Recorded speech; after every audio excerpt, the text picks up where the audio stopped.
வணக்கம் நண்பர்களே. இப்போ நம்ம வந்து ஃபயர் அலாரம் சின்னதாக மினியாக செட் பண்ணுறது எப்படி குறைஞ்ச செலவுன்னு பார்க்கலாம். அதுக்கு முதல்ல நமக்கு தேவை இது வந்து பஸ்ஸர்னு சொல்லுவாங்க இது பேர். அதாவது அந்த ஒரு சவுண்டு கொடுக்கும் இது. ரெண்டாவது பார்த்தோம்னா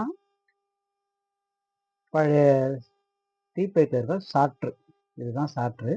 அந்த ஷார்ட்ருலேருந்து அந்த லைட்டை மட்டும் நம்ம கைட்டு வைக்கிட்டோம். அதுக்கப்புறம் பார்த்தோம்னா 9 வோல்ட் பேட்ரி, அதுக்கான கனெக்டிங் பின்னு எப்படி இப்போ லைன் தந்து இது ஒர்க் ஆகுதுன்னு நம்ம பார்க்கலாம். ஓகே, இப்போ இது லைன் போடுறது எப்படின்னு பார்த்துக்கலாம். இது பார்த்தோம்னா ப்ளஸ்ஸு மைனஸ்ஸு, அதே மாதிரி இதை பார்த்தீங்கன்னா கரெக்டாக ப்ளஸ் மைனஸ் பார்த்து போர்த்திக்க தான் நம்ம.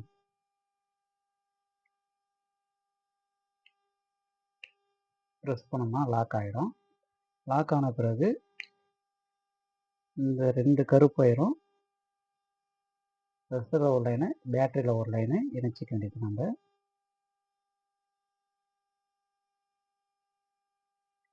இந்த ரெண்டு லைனுமே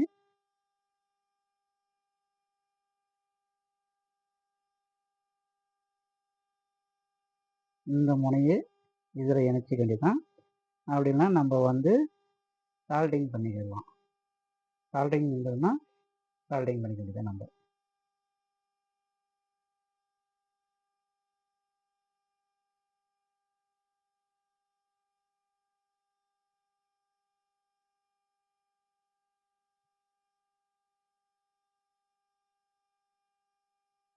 அதே மாதிரி இந்த முனையும் நம்ம சால்டிங் பண்ணிக்கலாம்.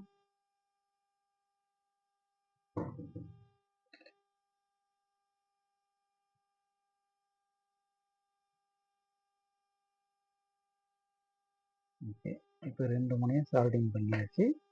இப்போ நம்ம டெஸ்டிங் பார்த்துருவோம்.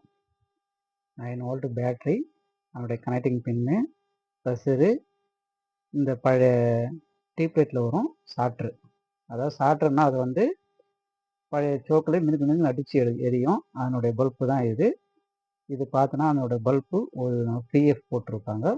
இப்போ இதில் வந்து எப்படி ஒர்க் ஆகுது மட்டும் பார்த்துருவோம். நம்ம எல்லாத்தையும் செட் பண்ணிட்டோம்.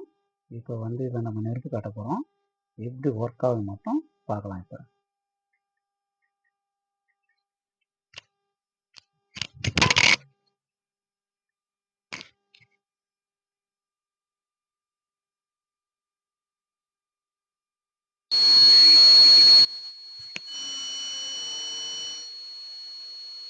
ஓகேவா, ஃபயர் அலாரம் இப்போ நம்மளுக்கு கரெக்டாக ஒர்க் ஆகுது.